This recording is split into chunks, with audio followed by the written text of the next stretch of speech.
Challenges मेरे लिए सिर्फ वो हेलीकॉप्टर राइड था। मुझे जम्बो में भी फ्लाइट थोड़ी सी बम्पी होती तो मुझे थोड़ा घबराहट होती। मैंने इनसे कहा था कि मैं गाड़ी में चला जाता हूँ। दोनों थीम जो थे, मेरी लाइफ का थीम और इस पिक्चर का थीम साथ में थे। आप इतने टाइनी से हैं, आपको अपने छोटेपन का एहसास होता है।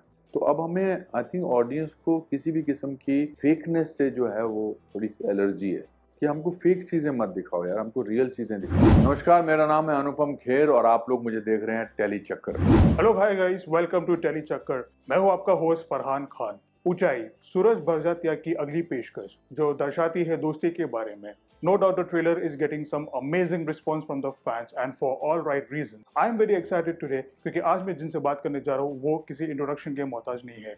I am talking about none other than one of the versatile actors of Bollywood, mister Anupam Kher. Anupam ji, welcome to tele Chakkar. Thank you my friend, thank you. Sir, पहली बात तो ये जानना चाहेंगे कि कमाल का रिस्पांस मिल रहा है ट्रेलर को। सूरज सर की जैसी मूवीज आती है, दिल को छू लेती है ट्रेलर से ही। किस तरीके का रिस्पांस आपको मिल रहा है कि ट्रेलर को लेके, ये बताइए सर। अमेजिंग, जैसा आपको रिस्पांस मिलता है, आप तो टेली चक्कर को रिप्रेजेंट करते हैं तो आपको तो पता होगा। मगर इसकी एक जो चीज़ जो मैंने नोट की है वो मैंने आज तक, जब से सोशल मीडिया आया है, जब से इंटरनेट आया है, ऐसा कोई प्रोजेक्ट मैंने नहीं देखा जिसकी कहीं कोई ना कोई एक आधी बुराई ना हो, सिवाय इस ट्रेलर के। मैंने इस ट्रेलर की किसी भी बंदे ने बुराई की ही नहीं, which is so touch wood, which is so amazing. अभी भी जब वो अंत में वो गाना आता है, ये जीवन है, इस जीवन का यही है, यही रूप है, मन थोड़ा सा जो है वो गला थोड़ा रुंध जाता है। सर, मैं जानना चाहूंगा कि जब आपको पहली बार स्क्रिप्ट ऑफर हुई, ये कैरेक्टर आपको ऑफर हुआ, क्या कुछ चल रहा था दिमाग में और क्या कहना चाहेंगे? इसी कमरे में आकर मैंने पहली मुलाकात राज बाबू से की थी as an actor who was looking for work, और आज मैं अपनी 520वीं फिल्म ऊंचाई के बारे में इसी कमरे में आपसे गुफ्तगू कर रहा हूँ। मैं जब भी यहाँ आता हूँ तो दिमाग को, सिर्फ दिल को लेकर आता हूँ, दिमाग को बाहर छोड़ के आता हूँ, क्योंकि मैं इनके साथ बहुत सालों से काम किया है। 3 घंटे की नरेशन थी और मैं स्तब्ध रह गया था। I was stunned to listen to the vision of Suraj Barjatya. कितने खूबसूरत तरीके से ये इस कहानी को लेकर आए हैं। There was no question of हाँ या ना, तो खैर नहीं, वो तो हाँ तो मैंने आने से पहले ही कर दी थी। I just wanted to know कि इस बार वो क्या लेकर आए हैं। It was very important to have something which represents hope, and this film represents hope and goodness and optimism and courage, all of them. So I think this film will be very cathartic for people. पर हर आदमी के अंदर एक ऊंचाई होती है, हर आदमी के अंदर एक एवरेस्ट होता है जिसको वो छूना चाहता है, जिसको वो क्रॉस करना चाहता है, जिस पर वो पहुंचना चाहता है। हमने सुनने में आया है कि काफी न्यूज में भी देखा है और पढ़ा है कि भूमन सर को आपने कन्विंस किया इस रोल के लिए कन्विंस नहीं किया, गालियां वो क्या किस्सा है सर? नहीं, कुछ नहीं। आई थिंक जब मैं कहानी सुनी 3 घंटे की, फिर मैंने कहा अच्छा ये 3 दोस्त कौन कौन है। सूरज से पूछा तो उन्होंने कहा आप हैं, बच्चन साहब हैं, और तीसरा हम कोशिश कर रहे हैं बमन साहब को। तो मैंने कहा उनका क्या प्रॉब्लम है। तो उनकी बात सही थी कि उनको थोड़ी पर्सनल इश्यूज थे उनकी लाइफ में। उनका कोई दोस्त था जो unfortunately who passed away. Mother उनकी बहुत बीमार थी, वो फिल्म डायरेक्ट करना चाहते थे। मगर कभी कभी जब आप मुश्किल दौर से गुजर रहे हो तो आपको काम करना चाहिए। सर, एक्सपीरियंस के बारे में कुछ बताइए, क्योंकि मैं नीना मैम से भी बात किया है, सारिका जी से भी बात किया है, रियल लोकेशंस पे आप लोग ने शूट किया है। जी, जी। किस तरीके की चैलेंजेस हुए हैं और किस तरीके की एक्सपीरियंस रही? चैलेंजेस मेरे लिए सिर्फ वो हेलीकॉप्टर राइड था। मैं आई एम वेरी नर्वस फ्लायर। मुझे जम्बो में भी थोड़ा, अगर फ्लाइट थोड़ी सी बम्पी होती तो मुझे थोड़ा घबराहट होती। तो यहाँ तो बिकॉज वहाँ पर वो लैंडस्लाइड हो गए थे, मैंने इनसे कहा था कि मैं गाड़ी में चला जाता हूँ, छोटे जहाज भी नहीं जा रहे थे, तो we had to take 1.5 hours of helicopter rides. First challenge तो वो था। फिर of course there were challenges of actually going to the base camp. 1700 की फीट की ऊंचाई पर जाना था। छोटे छोटे रास्ते थे, पुल थे, ट्रैकिंग थी, होटल्स जो थे वो 5 स्टार वगैरह नहीं थे, पानी ठंडा था, -8 टेम्परेचर था। बहुत मज़ा आया, बहुत अच्छा लगा। दोनों थीम जो थे, मेरी लाइफ का थीम और इस पिक्चर का थीम साथ में था, तो मुझे बड़ा अच्छा लगा। आई थिंक नेचर से जब मुलाकात होती है, जब आप माउंट एवरेस्ट के सामने खड़े होते हैं नीचे, आप इतने टाइनी से हैं, आपको अपने छोटेपन का एहसास होता है, आपको हम्बलनेस और ह्यूमिलिटी का एहसास होता है। और हम बहुत रोए, मैं और बमन बहुत रोए जब हमने एवरेस्ट को देखा, पता नहीं क्यों। Cathartic feeling, it was very overwhelming feeling. And फिर उन्हीं कपड़ों में हमको दिल्ली के 44 डिग्री सेंटीग्रेड में शूटिंग करनी थी, क्योंकि कुछ पोर्शंस रह गए थे जिसका पैच वर्क हमको दिल्ली में करना था। तो यहाँ तो पहने थे स्वेटर, स्वेटर के नीचे पैंट, पैंट के नीचे वो जो पहनते हैं पजामे जैसे, फिर जैकेट, फिर मफलर, फिर टोपी। अब उन्हीं में हमको शूटिंग करनी है 44 डिग्रीज में दिल्ली में। तो अच्छा था, but when the theme of the film is great, when the people who are making that film is great, then it's a joy to be part of the film.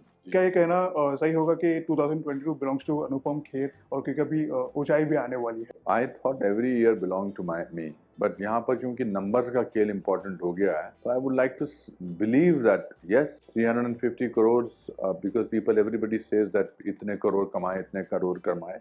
So 350 crores for Kashmir Files and 130 crores for Kartikeya 2, मतलब 480 crores, and this film is still there, yet to happen. And you spoke about the theatre numbers, but let me से sir कि काफ़ी friends और मेरे family members हैं जो OTT पे भी ये दोनों मूवीज काफ़ी इंजॉय करे, कार्तिकेया एंड कश्मीर फाइल, जो रिपीट वैल्यू में लोग देख रहे हैं. तो अच्छा कंटेंट हो तो लोग बार बार देखना दिल करता है. देखिए कश्मीर फाइल्स में कोई गाना नहीं, कोई डार्क फिल्म है, कोई तकलीफ है, मतलब बहुत दुख है, तकलीफ है, ये है, गोलियां है, मर्डर है. तो अब हमें आई थिंक ऑडियंस को किसी भी किस्म की फेकनेस से जो है वो थोड़ी एलर्जी है कि हमको फेक चीज़ें मत दिखाओ यार, हमको रियल चीज़ें दिखाओ. रियल चीज़ें जो हैं हम उसको पसंद करेंगे, उसको अप्रिशिएट करेंगे. राजश्री प्रोडक्शन की अगर हम बात करें, एक ऐसी चीज़ जो उनके जो काम करने के तरीके में जो आज तक चेंज नहीं हुआ, क्योंकि जिसकी वजह से आज भी मूवीज उनकी इतनी पसंद आती है, वो क्या चीज़ है सर? राजश्री प्रोडक्शन का DNA. दुनिया चेंज हो गई है मगर उनकी फिल्मों में अच्छाई, उनकी फिल्मों में कस्टम्स, उनकी फिल्मों में करेज, उनकी फिल्मों में अच्छाई को सेलिब्रेट किया जाता है. उनकी फिल्मों में रीति रिवाज, उनकी फिल्मों में हिंदुस्तान की भारतीयता को सेलिब्रेट करते हैं. कोई ऐसी फिल्म नहीं होती है जिसमें आप ऑडियंस के साथ अपने घर वालों के साथ देख के अनकंफर्टेबल महसूस. 75 सालों में इन्होंने 60 फिल्में बनाई और 60 की 60 फिल्मों में अपनी सभ्यता को, अपनी अच्छाई को बरकरार रखा है. ट्रेलर के हिसाब से जो मैंने आपको शुरुआत में कहा था, लोग इनको दे रहे हैं, वो इनकी जो जिस शिद्दत से इन्होंने अपने वैल्यूज को बरकरार रखा है उसको भी है. सर जाने से पहले दो चीज़, पहला तो ये कि फिल्म का नाम है ऊंचाई. अनुपम खेर की लाइफ में ऐसा कोई मोड़, ऐसा कोई पॉइंट है जो बोल सकते हैं कि वो आपकी लाइफ का ऊंचाई रहा है? अभी से रहा है के बारे में नहीं, रहने वाला है. बहुत सारे ऊंचाइयाँ होंगी. If you keep reinventing yourself, my friend, then there are lots and lots of ऊंचाइज that can come. And वो छोटी छोटी चीज़ों में होती है, फिल्मों से ज़रूरी नहीं होता है. जैसे मैं एक ऑर्फनेज बनाना चाहता हूँ. 25-30 साल पहले मैंने एक फार्म हाउस लिया था. जैसे हर एक्टर जब अमीर बन जाता थोड़ा सा तो वो फार्म हाउस लेता है करजत के पास. मैं फिर 25 साल वहाँ गया ही नहीं. अब मैंने डिसाइड किया कि मैं वहाँ पर एक मॉडल ऑर्फनेज बनाऊंगा. जिस दिन वो बन जाएगा बहुत अच्छा लगेगा. जब मैं बहुत सारे बच्चों को पढ़ाता हूँ मैं, जो अलग अलग सिटीज़ में, वो जब कुछ बन जाएंगे तो वो ऊंचाई होगी. तो अलग अलग आयाम स्थापित करने जरूरी है. सो ये एक चीज़ पूछना चाहूँगी, this movie celebrates a friendship. Sir industry में या आपकी पर्सनल लाइफ में आपके कोई ऐसे मेरे 2 बहुत अच्छे स्कूल फ्रेंड्स हैं मेरे, 8th स्टैंडर्ड से साथ में. एक का नाम विजय सहगल है जो यूनाइटेड कमर्शियल बैंक में हेड कैशियर से रिटायर हुआ. दूसरा सतीश मल्होत्रा है जो चंडीगढ़ में के पास जीरकपुर में रहता है, वो एजुकेशन बोर्ड में था. दोनों मेरे बेस्ट फ्रेंड्स हैं. फिल्मों में ऑफ कोर्स अनिल कपूर और सतीश कौशिक के मैं काफी करीब हूँ. So your parting words for your fans, क्योंकि 11 तारीख है डेट ऊंचाई के लिए, क्या कहना चाहेंगे? मैं कहना चाहूंगा कि ऊंचाई फिल्म को बड़े पर्दे पर देखिए, भीड़ की भीड़ लेके जाइए, क्योंकि आपको कोई टेंशन नहीं है सोचने की ये film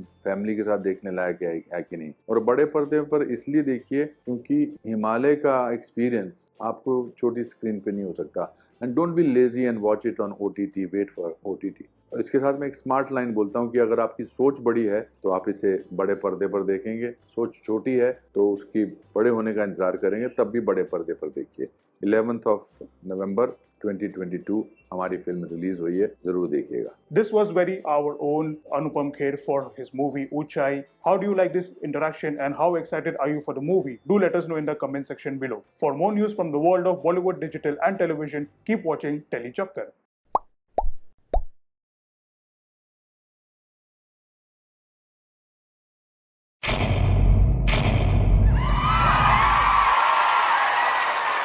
Know all about the Tele world by subscribing to Teli Chakkar's YouTube channel. Don't forget to hit the bell icon to stay updated to our new videos.